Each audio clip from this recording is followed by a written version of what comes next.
Security, remove her. She's not a client. The sentence didn't echo. It sliced clean through the polished silence of the private banking lounge like a blade. Heads turned. Conversations stopped mid-sentence. Even the soft hum of the espresso machine seemed to hesitate. Alicia Carter stood still in the center of it all, one hand resting lightly on the edge of the marble counter, her posture calm, grounded, unmoved. She wore no designer labels, no jewelry that caught the light, nothing that signaled wealth to the untrained eye, just a fitted black t-shirt, dark jeans, and a quiet confidence that didn't ask for permission.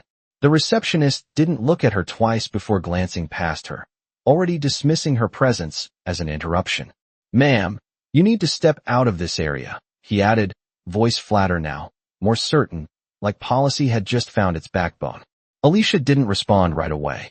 She let the moment breathe, her eyes scanning the room, not nervously, not defensively, but with the precision of someone who had seen this exact scene play out before. Across the room, a man in a tailored gray suit leaned back in his chair, watching with mild amusement, the kind that comes from believing the system is working exactly as it should. Near the glass wall, a young woman subtly lifted her phone, thumb hovering, unsure whether she was about to witness something ordinary or something she wouldn't forget. "I have a scheduled transaction," Alicia said finally, her voice even, measured, impossible to rush. She slid a slim tablet across the counter, the screen lighting up with a clean interface, numbers aligned, everything in order. The receptionist barely glanced at it. "That won't be necessary," he replied, already shaking his head. "This section is reserved for verified clients." The word verified hung in the air like a verdict. Alicia's fingers rested on the edge of the tablet, unmoving. "Then verify it," she said.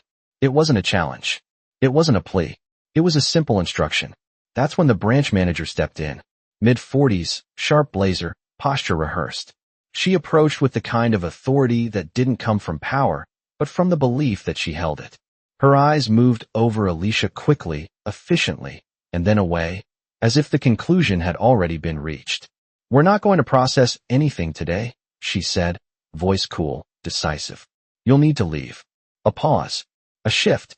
Something subtle, almost invisible, passed through Alicia's expression, not anger, not embarrassment, something quieter, deeper. A memory, maybe. The kind that doesn't fade, just waits. She picked up her phone, her movements slow, deliberate, controlled. Around her, the room leaned in without meaning to. "Go ahead and call security," the manager added, louder now, performing for the audience that had quietly gathered. Alicia didn't look at her. She simply brought the phone to her ear. "Start the audit," she said softly. A beat, then another. And somewhere, unseen but very real, something began to move. The phone never left Alicia Carter's ear, but something in the room shifted the moment she spoke those 3 words. It was not loud, not visible, but it was real. The kind of shift that happens before a storm reaches the shore. The branch manager folded her arms tighter, mistaking silence for hesitation. "You heard me," she said, sharper now, projecting control she was already starting to lose. "Security is on the way." Alicia did not respond. She simply ended the call and placed her phone gently on the counter beside her tablet, her movements unhurried, deliberate, like time itself had slowed around her. Across the lounge, the young woman with the phone took a small step closer, her screen glowing faintly as she began recording. A man near the coffee station whispered something under his breath, the tone uncertain now, no longer amused. The receptionist glanced at his monitor, then back at Alicia, then back again, his fingers hovering over the keyboard as if he suddenly was not sure what he was allowed to do. "You are making this more difficult than it needs to be," he muttered, but the confidence in his voice had thinned. Alicia finally looked at him, not with anger, not with frustration, but with something far more unsettling. "Clarity." "No," she said quietly. "I am making it visible." The words did not rise, but they carried. They landed in the room and stayed there. The manager scoffed, stepping forward, heels clicking sharply against the marble floor. "Visible," she repeated. "What exactly do you think you are proving here?" Alicia tilted her head slightly, as if considering the question, but her eyes had already moved past the manager, toward the glass doors where 2 security officers had just entered. Their posture was professional, neutral, but their presence tightened the air instantly. Conversations stopped completely now. Even the man in the gray suit sat forward, no longer leaning back. Alicia exhaled slowly, a controlled breath, the kind that steadies something deeper than nerves. For a fraction of a second, her gaze softened, not toward anyone in the room, but somewhere else entirely. A memory. A younger version of herself standing at a different counter, years ago, explaining numbers that no one wanted to believe, watching doubt form before facts were even considered. The same tone, the same look, the same quiet dismissal. Then it was gone. Her expression returned, sharper now, anchored. The first security officer approached, his voice calm but firm. "Ma'am, we are going to need you to step away from the counter." Alicia did not move. She did not even look at him. Instead, she glanced down at her phone just as the screen lit up.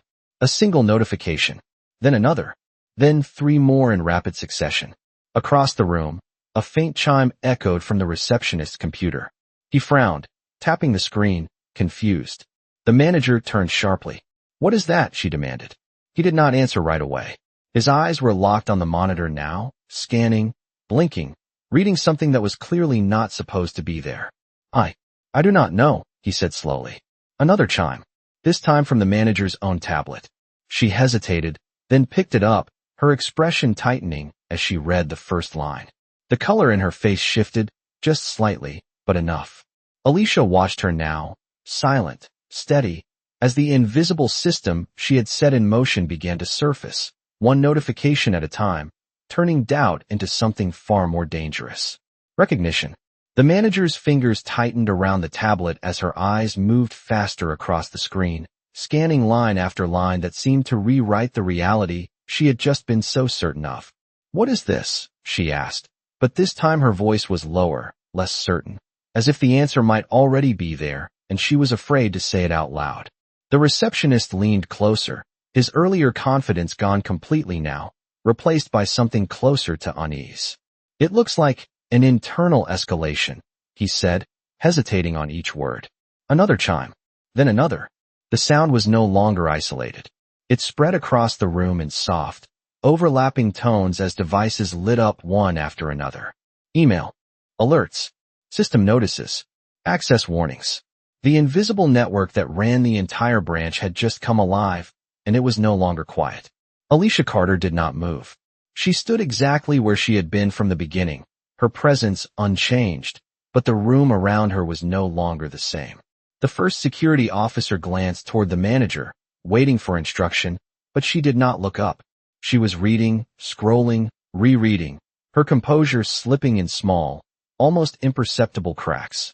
"Audit request, executive level," she murmured, the words barely forming as she read them. "Who authorized this?" No one answered, because in that moment, no one in the room knew.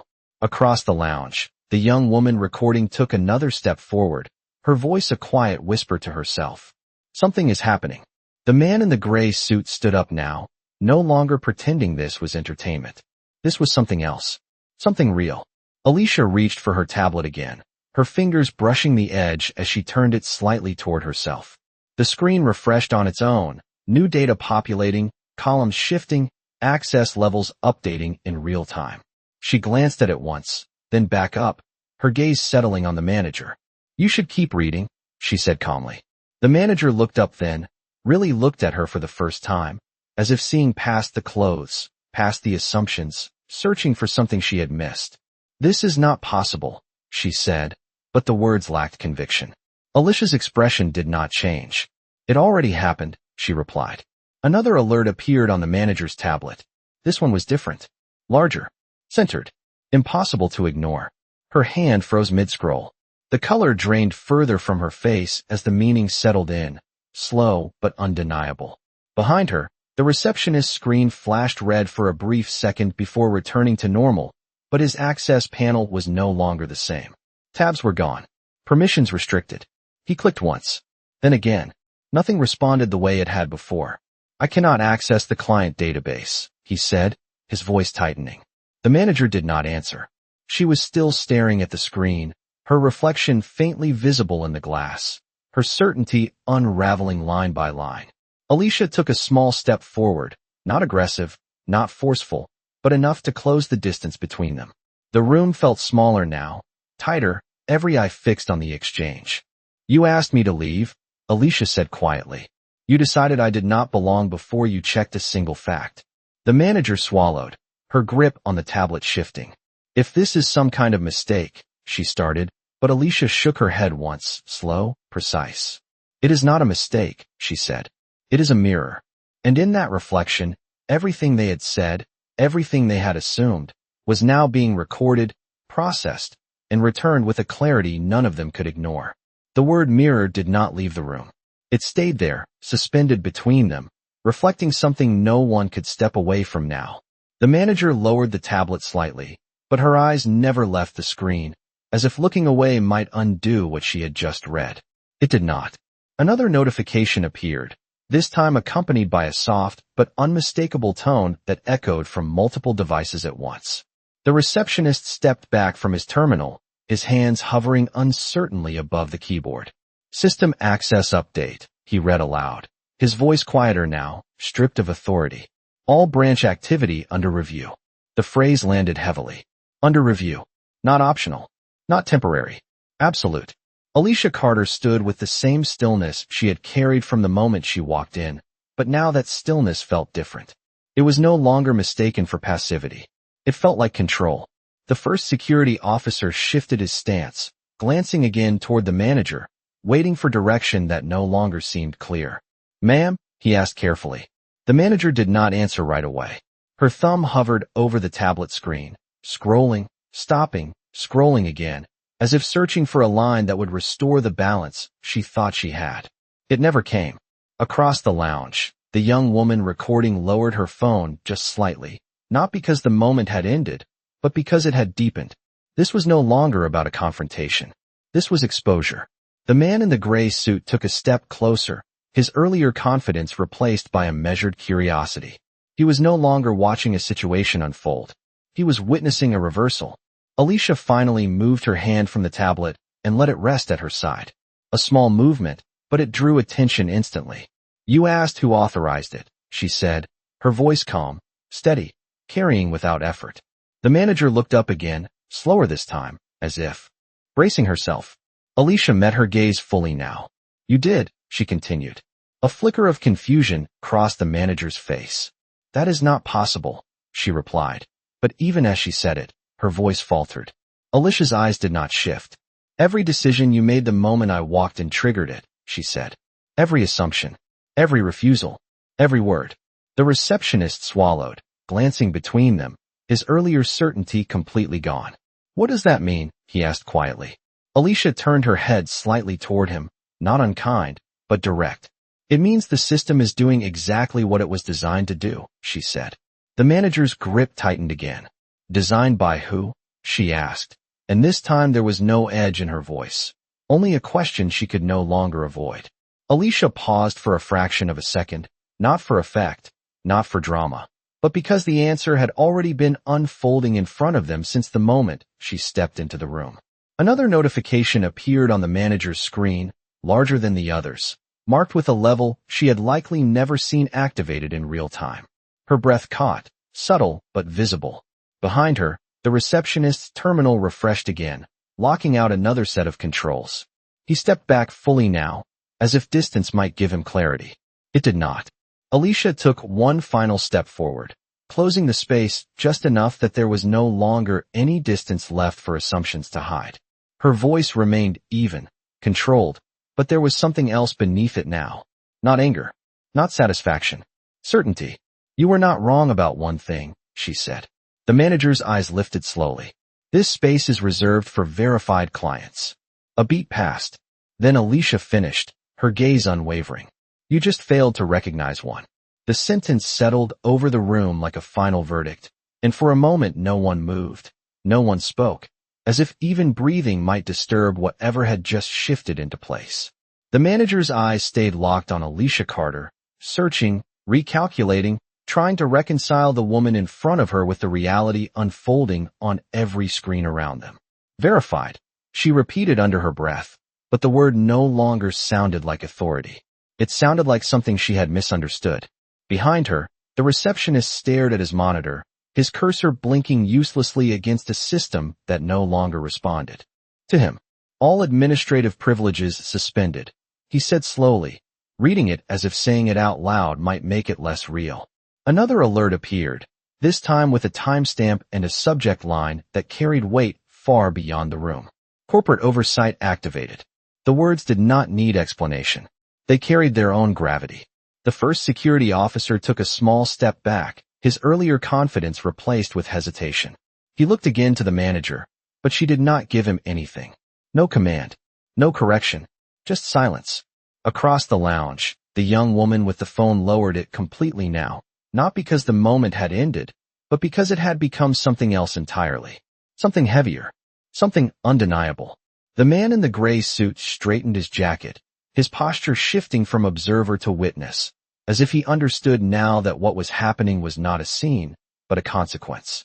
Alicia remained exactly where she was, her presence steady, her expression unchanged, but the room had begun to orbit around her in a way that no one could ignore anymore. The manager finally looked back down at her tablet, her fingers moving slower now, careful, almost cautious, as if each swipe might reveal something worse. Executive authorization required, identity confirmation pending, she read, her voice quieter with each word. Then she stopped. Her hand froze. The line she had reached did not scroll. It did not move. It simply sat there, clear and permanent. Alicia watched her, not with satisfaction, not with triumph, but with the calm certainty of someone who had already seen the outcome long before anyone else realized the game had changed. Go ahead, Alicia said softly. Say it. The manager's lips parted, but no sound came out at first. Her eyes flicked once more to the screen, as if hoping it might change. It did not. The receptionist took a step closer, trying to see, his curiosity overriding his fear. What does it say? He asked, his voice barely above a whisper. The manager swallowed, her throat tightening as the weight of the words pressed against her. It says, she began, then stopped again, the sentence refusing to come easily. Alicia did not move. She did not interrupt. She simply waited. Because this part did not belong to her. It belonged to them. The manager finally forced the words out, each one heavier than the last. Primary account holder. Alicia Carter. The room did not react all at once. It unfolded slowly, like realization moving from one person to the next, each face shifting in its own time. The receptionist blinked, then blinked again, as if his eyes had betrayed him. The security officer straightened, his posture changing instinctively, no longer enforcing, but reassessing. The man in the gray suit let out a quiet breath he did not realize he had been holding. And the young woman near the glass wall raised her phone again, not to capture conflict, but to capture truth. Alicia took one final step forward, her voice still calm, still measured, but now carrying something that could no longer be mistaken. You did not check the system, she said. So the system checked you. And this time, no one argued. The words did not explode. They settled. Quiet, heavy, irreversible. Primary account holder Alicia Carter. It echoed in the minds of everyone in the room, repeating itself in silence until it became impossible to ignore. The manager's hand slowly lowered, the tablet now resting against the counter as if it had become too heavy to hold. Her posture, once sharp and commanding, softened into something uncertain, something exposed. She looked at Alicia again, but this time there was no dismissal in her gaze, no assumption left to hide behind. Only realization. The receptionist took another step back, his eyes darting between Alicia and the screen, trying to piece together how quickly everything had shifted. Just minutes ago, he had been certain. Now certainty felt like a mistake. The first security officer straightened fully, his stance no longer blocking, no longer enforcing. His hands moved away from his belt, his posture adjusting without being told, instinctively recognizing a line had been crossed and could not be uncrossed. Across the lounge, the man in the gray suit gave a small, almost imperceptible nod, not to anyone in particular, but to the moment itself, as if acknowledging a truth that had finally surfaced. The young woman near the glass wall steadied her phone, her expression no longer curious, but focused, understanding that what she was witnessing was not just a story, but a pattern being broken in real time. Alicia Carter let the silence stretch, not to punish, not to perform, but to let the weight of what had just been revealed settle where it needed to. She glanced briefly at the manager's tablet, then back to her, her voice calm, controlled, carrying without effort. You had every tool you needed, she said. Access, verification, protocol. You chose not to use them. The manager's lips parted slightly, but no defense came, because there was none that would hold. Alicia's gaze shifted briefly to the receptionist, then back again. Instead, you relied on something else, she continued. Something faster. Something easier. The words did not accuse. They clarified. The manager lowered her eyes for a moment, the first visible sign of something breaking beneath the surface. We were following procedure, she said finally, but the sentence did not land. It drifted, incomplete, unsupported. Alicia tilted her head slightly, not dismissive, but precise. Procedure begins with verification, she replied. Not assumption. Another notification sounded, softer this time, but sharper in meaning. The manager's tablet refreshed again, and this time the message was shorter, clearer, impossible to misread. Executive review in progress. Immediate compliance required. The manager exhaled slowly, the tension in her shoulders shifting into something heavier. Not fear. Consequence. The receptionist looked at his own screen again, then back at Alicia, his voice barely steady. What happens now, he asked. Alicia did not answer immediately. She let the question sit in the space between them, just long enough for it to be understood as more than curiosity. It was accountability. She then reached for her phone once more, lifting it with the same calm precision she had shown from the start. Now, she said quietly, the system finishes what you started. And somewhere beyond the walls of that lounge, decisions were already being made. The room did not erupt. It tightened. Like every word, every glance, every assumption had been pulled inward and compressed into a single moment that no one could escape. Alicia Carter lowered her phone slowly, her gaze steady, her posture unchanged, but now the silence around her felt deliberate, controlled, like she had drawn a line and everyone else had just realized they were standing on the wrong side of it. The manager straightened instinctively, as if posture alone could recover authority, but her hands betrayed her, fingers tightening against the edge of the tablet she no longer fully understood. Another notification appeared, this time not just on her device, but echoed across the receptionist's terminal and the internal display behind the counter. The message was clear, direct, impossible to misinterpret. Branch compliance lock initiated. The receptionist stepped back again, his voice barely holding.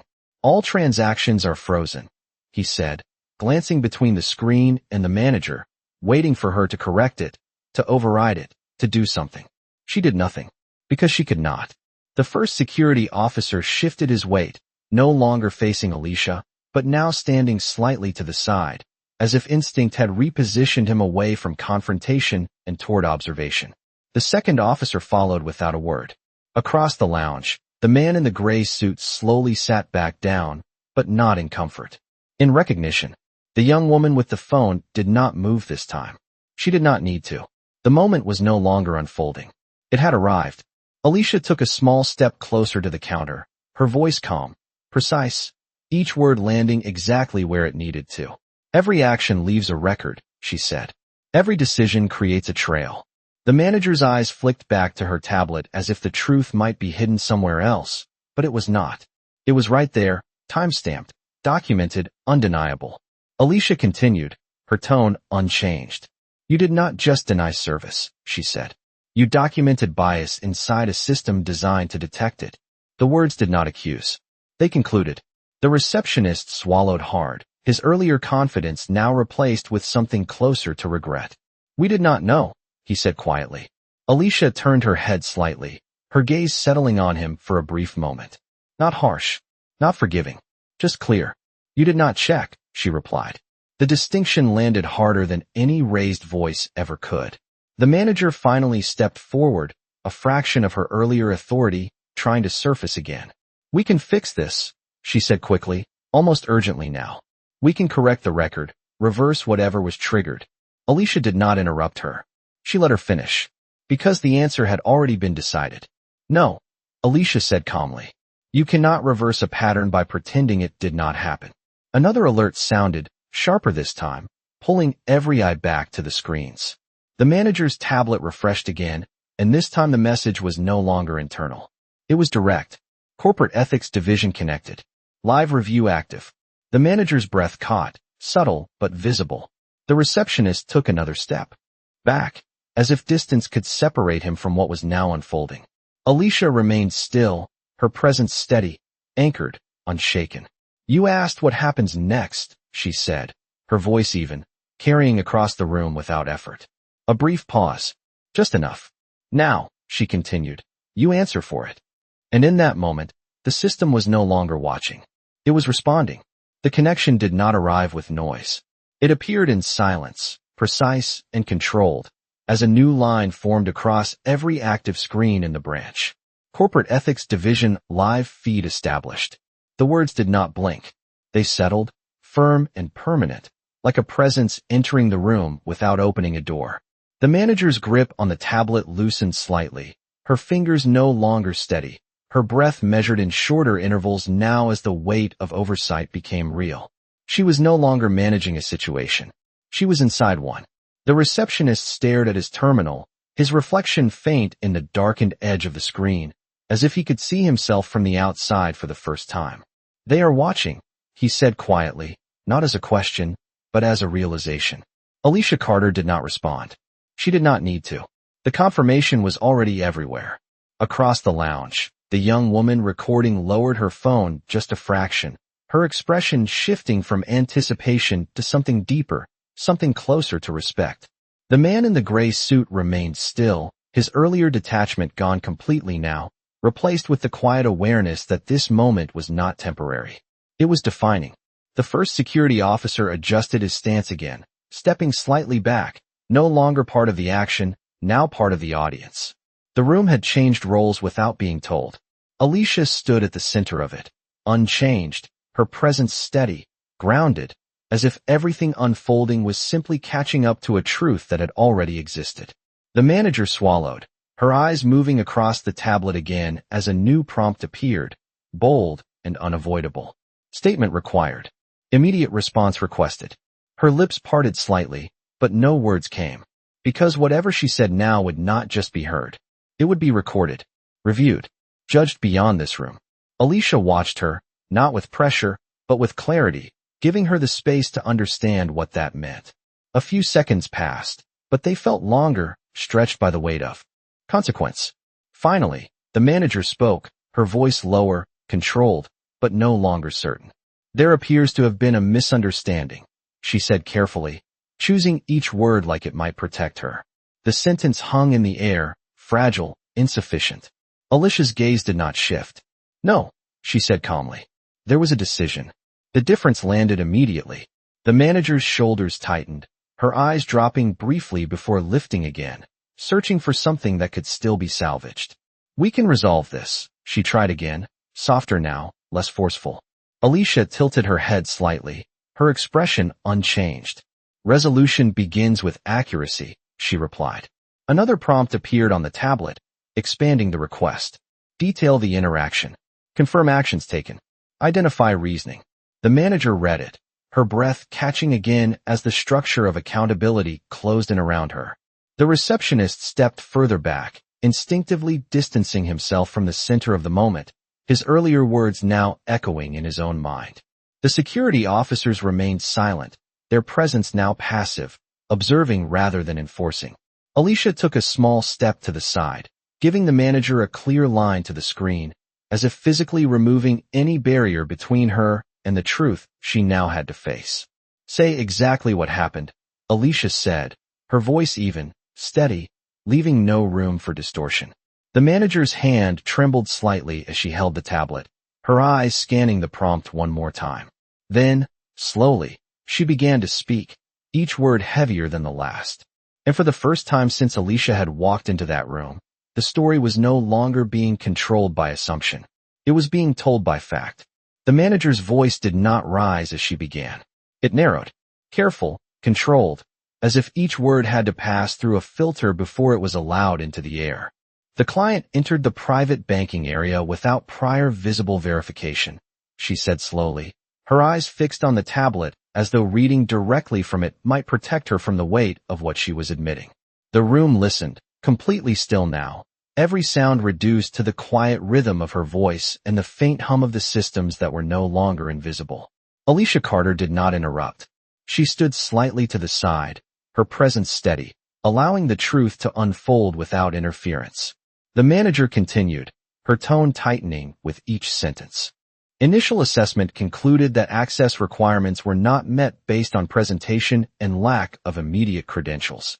The phrase presentation lingered, heavier than she intended. The receptionist lowered his gaze, the word echoing back at him with uncomfortable clarity. Alicia's eyes did not move, but something in her expression sharpened, not in anger, but in recognition. She had heard that word before. Years ago. Different room. Same conclusion. The manager hesitated for a fraction of a second, just long enough for the silence to press against her. Then she continued. Service was denied pending further confirmation, and security was requested to maintain protocol integrity. The sentence sounded structured, official, but stripped of context it revealed more than it concealed.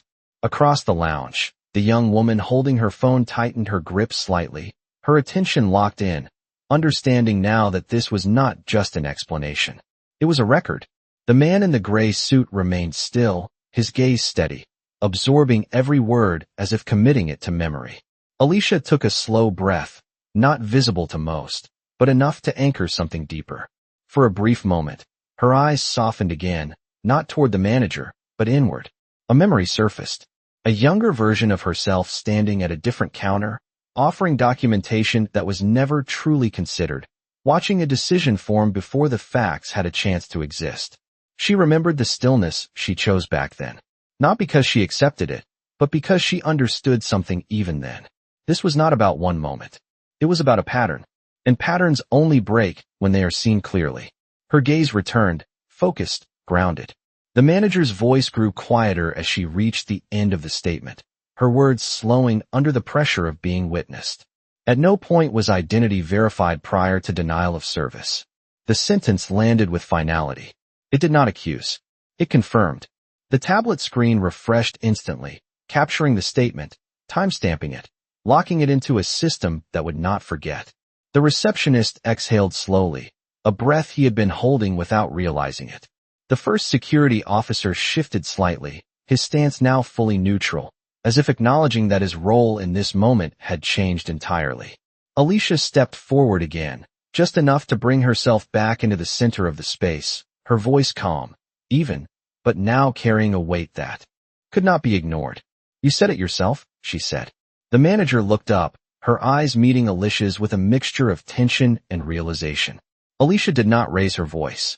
She did not need to. You made a decision before the truth had a chance to exist. The words settled into the room, not loud, but absolute. And this time, no one looked away. The words lingered long after Alicia finished speaking, not because they were loud, but because they were final. You made a decision before the truth had a chance to exist. The manager stood there, tablet still in hand, but no longer reading, no longer searching. There was nothing left to find. It had already been said. It had already been recorded. The system had already moved forward. Another notification appeared, sharper this time, more direct, cutting through any remaining uncertainty. Executive action pending. The phrase did not ask for interpretation. It announced what came next. The manager's shoulders lowered slightly, not in defeat, but in realization, as if something inside her had finally stopped resisting what was already unfolding. The receptionist looked at the screen again, then at Alicia, then back at the screen, caught between what he thought he understood and what was now undeniable. This is going to corporate, he said quietly, stating the obvious as if saying it out loud might slow it down. It did not. Alicia Carter remained still, her posture unchanged, her expression steady, but now there was no distance left between who she was and what she represented in that room. The separation had collapsed completely. The first security officer stepped back another half step, creating space without being told, his instincts adjusting faster than words could explain. The second officer mirrored him, both now positioned not as enforcers, but as witnesses to a process they no longer controlled. Across the lounge, the man in the gray suit exhaled slowly, his attention fixed, understanding that what he was seeing was not just accountability, but consequence in its purest form. The young woman with the phone did not move, her camera steady, capturing not chaos, but clarity. Alicia reached for her phone once more, her movements measured, precise, as if each action was part of a sequence already set in motion long before she entered the room. She did not rush. She did not hesitate. She simply tapped once, and the screen lit up. The manager's tablet responded instantly, a new message replacing everything else. Executive directive issued. Immediate implementation required. The manager's breath caught again, but this time she did not try to speak. She read, and as she read, the final layer of authority she thought she held dissolved completely. The receptionist leaned in slightly, unable to stop himself. "What does it say?" he asked, his voice tight with anticipation. The manager did not answer immediately. Her eyes moved slowly across the screen, each word landing heavier than the last. Then, finally, she spoke, her voice quieter than it had been since the moment Alicia walked in. "Effective immediately, branch operations are suspended pending full investigation," she read. The words settled into the room, absolute, irreversible. Alicia's gaze remained steady, her presence unchanged, but now the outcome was no longer implied. It was active. The manager continued, her voice barely above a whisper. "All current staff are to relinquish access credentials and await further instruction from corporate oversight." The receptionist stepped back as if the floor had shifted beneath him, his earlier certainty now completely gone. Alicia lowered her phone slowly, her eyes moving across the room one final time, not searching, not judging, but acknowledging what had been revealed. Then she looked back at the manager, her voice calm, even, but carrying a weight that could not be mistaken. "You did not lose control of this situation," she said. A brief pause, just enough for the truth to settle. "You never had it." And this time, no one tried to argue.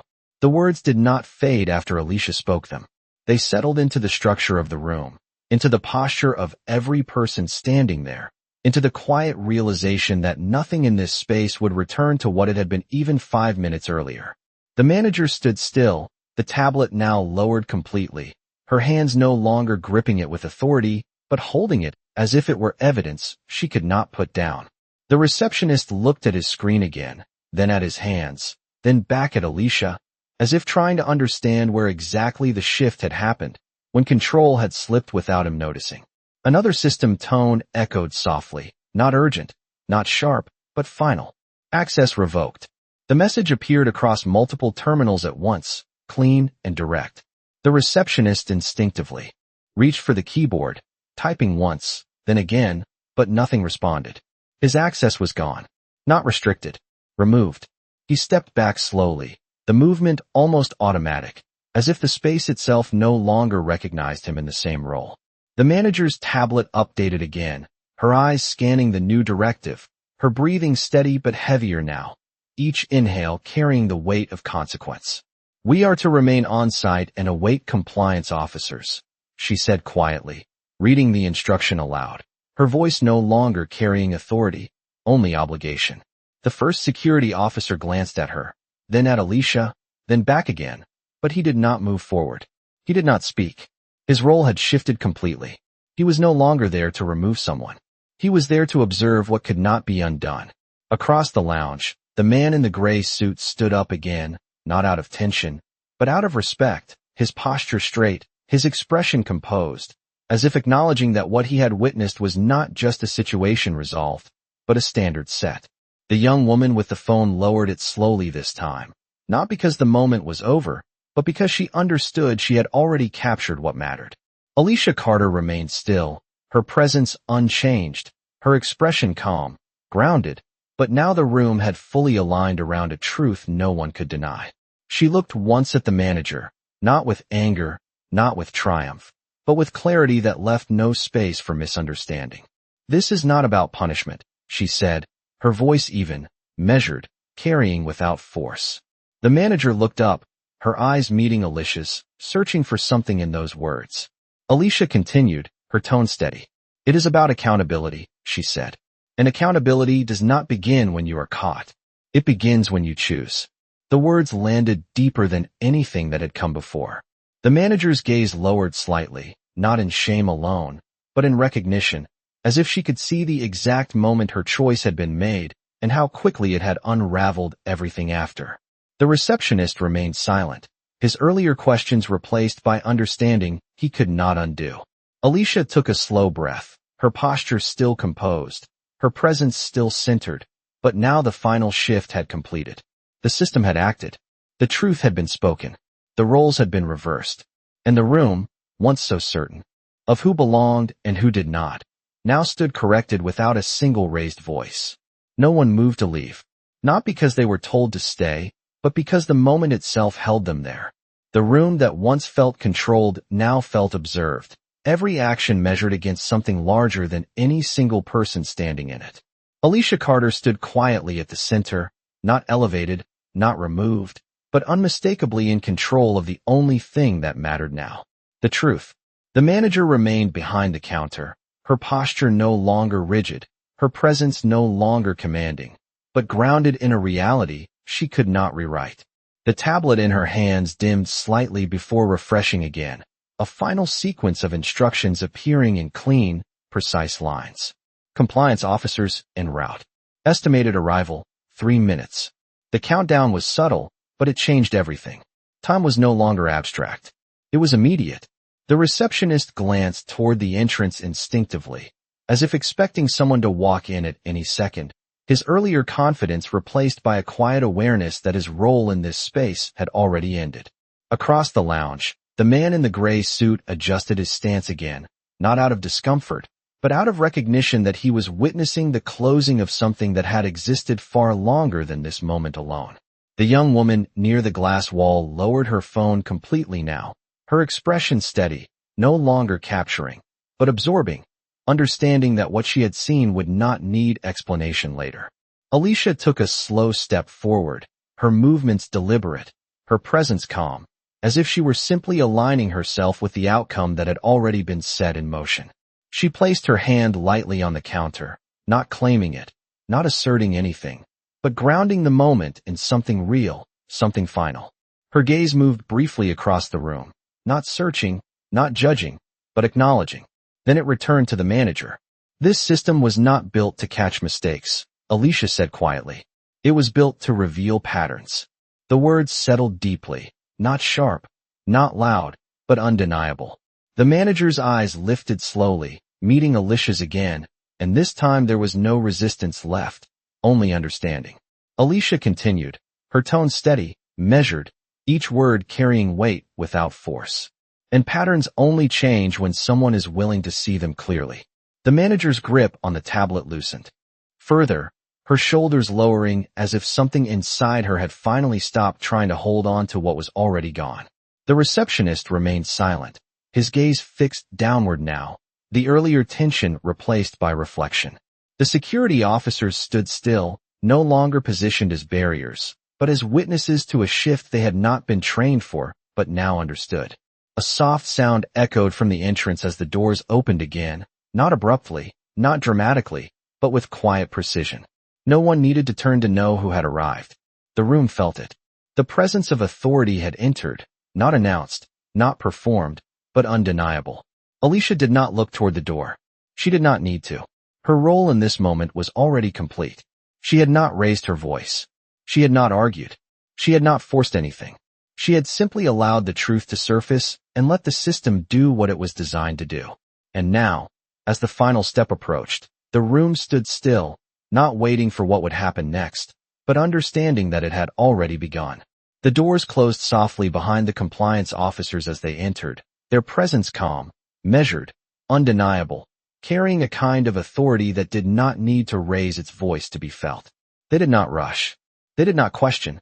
They simply observed, tablets in hand, eyes moving across the room, across the faces, across the systems that had already told the story before a single word needed to be spoken. The manager straightened instinctively as they approached, but the posture no longer held power. It held accountability. One of the officers nodded once, a small acknowledgement, before glancing down at his device, confirming what had already been recorded. "We have full access to the incident log," he said calmly. "We will proceed from here." There was no accusation in his tone. There did not need to be. The record had already spoken. The receptionist stepped aside without being asked, his role in the space now fully erased, his earlier certainty replaced with quiet understanding. The security officers remained still, their presence now neutral, no longer part of the conflict, only witnesses to its resolution. Alicia Carter did not move. She did not step forward. She did not assert anything further. She simply stood, her presence steady, as the system she had activated completed its final step without her needing to guide it. The manager lowered her gaze, handing over her tablet without resistance, the gesture small but significant, as if acknowledging that control had never been hers to begin with. Across the lounge, the man in the gray suit gave a subtle nod, not to Alicia, not to the officers, but to the moment itself, recognizing that what had unfolded was not just correction, but clarity. The young woman near the glass wall exhaled slowly, her phone resting at her side, her expression thoughtful, as if she had just witnessed something she would carry with her long after she left that room.